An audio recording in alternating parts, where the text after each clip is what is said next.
idan mutum yana son addu'arsa ta shiga da wuri to ya fara yin salati ga manzon Allah sallallahu alaihi wasallama sai ya faɗi buƙatar a tsakiya sai kuma ya ƙara rufewa da salati ga annabi sallallahu alaihi wasallama. Tabbas idan har kana son addu'a ka ta karbu ga abin da za ka yi.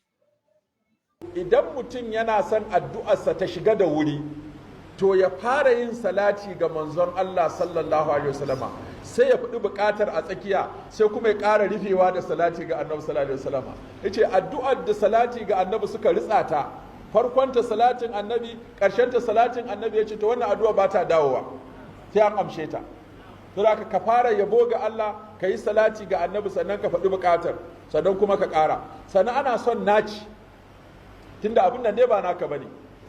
To da ka sa naci, kuma in ba a baka ba wanda ya isa ya baka. To ka sa naci, ka nace kana yi, ka nace. Kakkai gaggawan cewa ka gaji. Sannan ka halarto da zuciyarka. Kuma in kana son a dinga amsa addu'a ka dinga yin addu'a a lokacin ma da kake cikin yalwa. Ta'arraf ila Allah fi raha ya arifka fi shidda.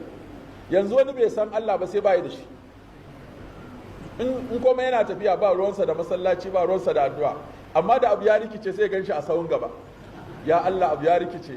Da Allah ya harhaɗa masa abin da ya rikice din nan ya gyaru, shikenan ba za ka ƙara ganin sa ba sai abin ya sake rikicewa. Da za ka ke cewa Allah abin fa ya rikice. In Allah ya shirya masa shi ya dawo daidai sai shikenan kuma sai ba za ka ƙara ganin sa ba sai ya sake rikicewa. To ya zama ka san Allah fil raha wa shidda. Kana roƙon Allah a lokacin yalwa.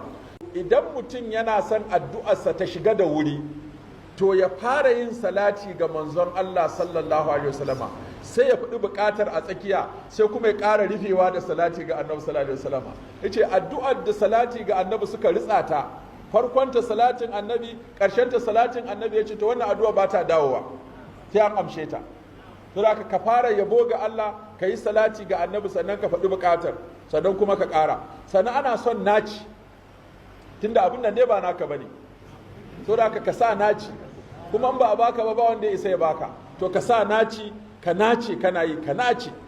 Kakkai gaggawan cewa ka gaji. Sannan ka halarto da zuciyarka. Kuma in kana son a dinga amsa addu'a ka dinga yin addu'a a lokacin ma da kake cikin yalwa. Ta'arraf ila Allah fi raha ya arifka fi shidda. Yanzu wani bai san Allah ba sai bai da shi. In kuma yana tafiya ba ruwansa da masallaci, ba ruwansa da addu'a. Amma da abu ya rikice sai gan shi a sahun gaba. Ya Allah abu ya rikice. Da Allah ya harhaɗa masa abin da ya rikice din nan ya gyaru, shikenan ba za ka ƙara ganin sa ba sai abin ya sake rikicewa. Da za ka ke cewa Allah abin fa ya rikice. In Allah ya shirya masa shi ya dawo daidai sai shikenan kuma sai ba za ka ƙara ganin sa ba sai ya sake rikicewa. To ya zama ka san Allah fil raha wa shidda. Kana roƙon Allah a lokacin yalwa.